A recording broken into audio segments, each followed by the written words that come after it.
सी video lectures में आपका स्वागत है। दोस्तों, इस लेक्चर में हम रिकर्जन पढ़ेंगे, जो कि एक बहुत इंपॉर्टेंट प्रॉपर्टी होती है फंक्शन की। तो उससे पहले मैं आपको सजेस्ट करूंगा कि आप इस YouTube वीडियो के बॉटम राइट कॉर्नर पे फुल स्क्रीन बटन पे क्लिक करें, ताकि आप इस वीडियो का बेटर व्यू ले सकें। तो रिकर्जन क्या होता है? हमने अभी तक पढ़ा है कि हम किसी भी फंक्शन को कॉल कर सकते हैं, और पिछले लेक्चर में हमने देखा भी कि हम मेन फंक्शन से कॉल कर रहे थे बाकी फंक्शंस को। पर रिकर्जन में फंक्शन खुद अपने आप को ही कॉल करता है। जब तक कि कोई टर्मिनेटिंग कंडीशन एनकाउंटर नहीं होती, फंक्शन अपने आप को कॉल करता रहता है। तो रिकर्जन वही होता है कि फंक्शन कॉलिंग इटसेल्फ, जो फंक्शन हमने बनाया है वो अपने आप को ही कॉल करता है। तो ये प्रॉपर्टी होती है रिकर्जन। तो दोस्तों, हम एक प्रोग्राम बनाएंगे रिकर्जन में, ताकि आप इसको अच्छी तरह समझ सकें। हम factorial of a number find करेंगे रिकर्जन की हेल्प से। तो आपको, मैं उम्मीद करता हूँ, पता होगा कि हम किसी नंबर का फैक्टोरियल कैसे निकालते हैं। किसी भी नंबर का फैक्टोरियल अगर आपको नहीं पता तो मैं आपको बता देता हूँ। किसी भी नंबर का फैक्टोरियल उस नंबर से छोटे नंबर का प्रोडक्ट होता है, और उस नंबर को भी हम इंक्लूड करते हैं। फॉर एग्जाम्पल, हमें 5 का फैक्टोरियल निकालना है, तो 5 का फैक्टोरियल होता है 5 फैक्टोरियल होता है 5 into 4 into 3 into 2 into 1। That means 20, 60, 120। 5 factorial होता है 120। सिमिलरली 4 फैक्टोरियल क्या होगा? 4 इंटू 3 इंटू 2 इंटू 1। जितने भी जो नंबर्स होते हैं उससे छोटे और उसको इंक्लूड करके उन सब का हम प्रोडक्ट निकालते हैं, तो वो होता है फैक्टोरियल। ऐसे ही 4 फैक्टोरियल हो जाएगा 4 into 3 into 2 into 1, which is equal to 24। तो दोस्तों, मैं उम्मीद करता हूँ आपको फैक्टोरियल, किसी भी नंबर का फैक्टोरियल कैलकुलेट करना आता होगा। अब हम एक प्रोग्राम बनाएंगे डेवलपर C++ में, जो कि factorial of a number calculate करेगा रिकर्जन की हेल्प से। तो सबसे पहले हम हेडर फाइल इंक्लूड करते हैं। Include stdio.h include conio.h। फिर हम एक फंक्शन डिक्लेरेशन देंगे, इंट, कोई भी फंक्शन का नेम। सपोज मैं दे देता हूँ फैक्टोरियल, और अंदर पैरामीटर्स इंट।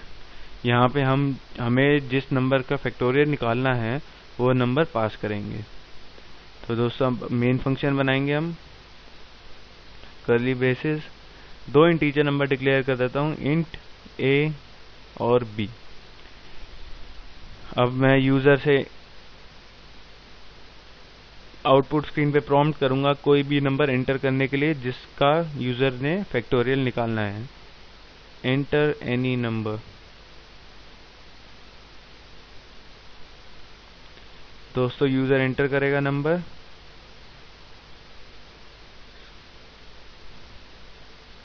वो नंबर हम a में स्टोर कर देंगे।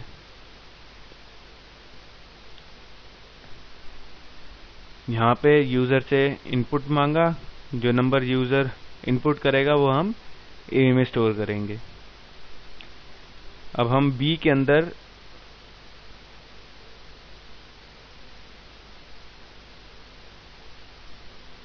जो फैक्टोरियल फंक्शन हम नीचे बनाएंगे अभी, उसका रिजल्ट स्टोर करेंगे।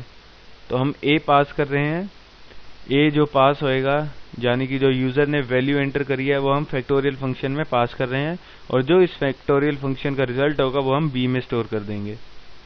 तो हम b प्रिंट करा देंगे, printf new line factorial is %d b,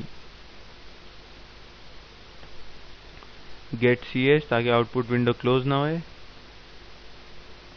अब दोस्तों, अब हम डेफिनेशन बनाएंगे फंक्शन की, इंट फैक्टोरियल इंट a। जो भी हमने यूजर से इनपुट कराया है वो हम इसमें यहाँ कॉल कर रहे हैं, और जो भी यूज़र ने एंटर किया है वो सीधा यहाँ पे आ जाएगा। एक और इंटीजर वेरिएबल ले लेंगे, int f, if a is equal to 1, यानी कि जो यूज़र ने वैल्यू इनपुट कराई है, जो यूज़र ने वैल्यू इनपुट करी है, अगर वो 1 है तो रिटर्न 1, क्योंकि हमें पता है 1 फैक्टोरियल हमेशा 1 होता है। तो अगर यूज़र ने 1 इनपुट कराया तो हम 1 रिटर्न कर देंगे। तो b के अंदर क्या स्टोर हो जाएगा, इस फैक्टोरियल का रिजल्ट जो कि 1 है, तो b will be equal to 1, और यहाँ हम प्रिंट करा देंगे फैक्टोरियल इज 1, क्योंकि b की वैल्यू इस केस में 1 है। अगर यूज़र ने 1 के अलावा कुछ और एंटर कराया है तो उस केस में हम क्या लिखेंगे, f is equal to a star factorial a minus 1। यहाँ पे हमने रिकर्जन का यूज़ किया है। सपोज यूज़र ने 5 इनपुट करा है तो a की वैल्यू 5 है, तो a इज इक्वल टू 1 1, ये फॉल्स है, तो हम एल्स पार्ट में आ जाएंगे। तो f की वैल्यू क्या हो जाएगी, 5 इंटू फैक्टोरियल 4, क्योंकि a माइनस 1 हो जाएगा 4, a हमारा 5 है, तो 5 इंटू फैक्टोरियल 4।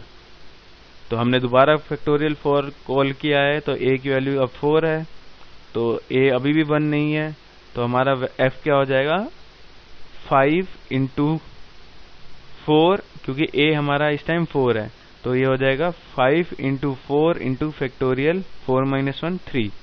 तो फिर 3 यहाँ पे जाएगा, 3 यहाँ पे अभी भी 1 की इक्वल नहीं है, तो क्या आ जाएगा हमारे पास 5 इंटू 4, और a क्या है हमारा 3, 5 into 4 into 3 into factorial 2।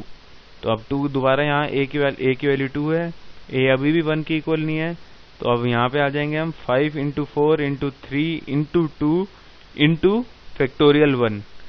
a की वैल्यू हमारी क्या है 1। अब यहाँ पे ये कंडीशन ट्रू होगी तो 1 रिटर्न कर देगा। तो f की वैल्यू क्या होगी, 5 इंटू 4 इंटू 3 इंटू 2 इंटू 1, जो कि हमारा फैक्टोरियल है। तो हम यहाँ पे हम क्या कर देंगे, रिटर्न f, जो भी f में स्टोर है वो रिटर्न कर देंगे। अब मैं इस प्रोग्राम को कंपाइल करता हूँ, कंट्रोल F9, 0 एरर्स। अब रन करता हूँ, control F10, enter any number. Let me check it once again. यहाँ पे न्यू लाइन की जगह मैंने बैक स्लैश डाल दिया, फॉरवर्ड स्लैश की जगह। तो दोबारा कंपाइल करता हूँ, control F9, 0 errors, control F10, enter any number. Suppose मैं 5 एंटर करता हूँ तो आंसर क्या आना चाहिए, 5 फैक्टोरियल हमें पता है 120 होता है, तो आप देख सकते हैं आउटपुट स्क्रीन पे फैक्टोरियल इज 120। सिमिलरली मैं दोबारा रन करता हूँ और यहाँ पे मैं 4 डालता हूँ तो आंसर होना चाहिए 24। आप देख सकते हैं आउटपुट स्क्रीन पे आंसर इज 24। अब मैं दोबारा कंपाइल रन करता हूँ और 6 डालता हूँ तो आंसर कितना होना चाहिए, 720। तो दोस्तों मैं उम्मीद करता हूँ आपको रिकर्जन का यूज सी लैंग्वेज में समझ आ गया होगा। मैं आपको एक बार ये प्रोग्राम दोबारा समझा देता हूँ। हमने एक फंक्शन डिक्लेरेशन की यहाँ पे, उसके बाद हमने 2 इंटीजर बना दिए, जिसमें से एक इंटीजर यूज़र इनपुट करेगा। जब ये प्रिंट होगा आउटपुट स्क्रीन पे एंटर एनी नंबर, तो यूज़र इनपुट करेगा a, और वो a हमने फैक्टोरियल फंक्शन के अंदर डाल दिया, और जो ये फंक्शन रिटर्न करेगा उसकी वैल्यू हमने b में स्टोर करा दी और प्रिंट करा दिया b। तो अगर सपोज यूज़र ने 5 एंटर किया है तो यहाँ पे 5 चला जाएगा, तो a1 ये फॉल्स है, तो एल्स पार्ट पे आ जाएंगे। f is equal to 5 into factorial 4, फिर a 4 है, यहाँ पे 5 माइनस 1 4 हो जाएगा, तो दोबारा कॉल हो रहा है यहाँ पे फंक्शन फैक्टोरियल 4, यानी कि a इज इक्वल टू 4। ऐसे करते करते हम 2 तक चले जाएंगे, और जब 2 यहाँ पे आएगा तो हम दोबारा कॉल करेंगे। a अभी भी 1 नहीं है तो यहाँ पे फिर प्रिंट होगा, लेकिन अब a माइनस 1 यानी कि 2 माइनस 1 हो जाएगा तो 1 हो जाएगा, तो ये कंडीशन टर्मिनेट हो जाएगी और a is equal to 1 condition पे आ जाएंगे हम, तो हमारा फैक्टोरियल प्रिंट हो जाएगा। तो I hope this thing is clear to you. आप ये वीडियो मेरा हाई डेफिनेशन पे भी डाउनलोड कर सकते हैं। मेरी वेबसाइट है sites.google.com/site/pl lectures। सो दोस्तों आज के लिए इतना ही। Till next lecture, goodbye, take care.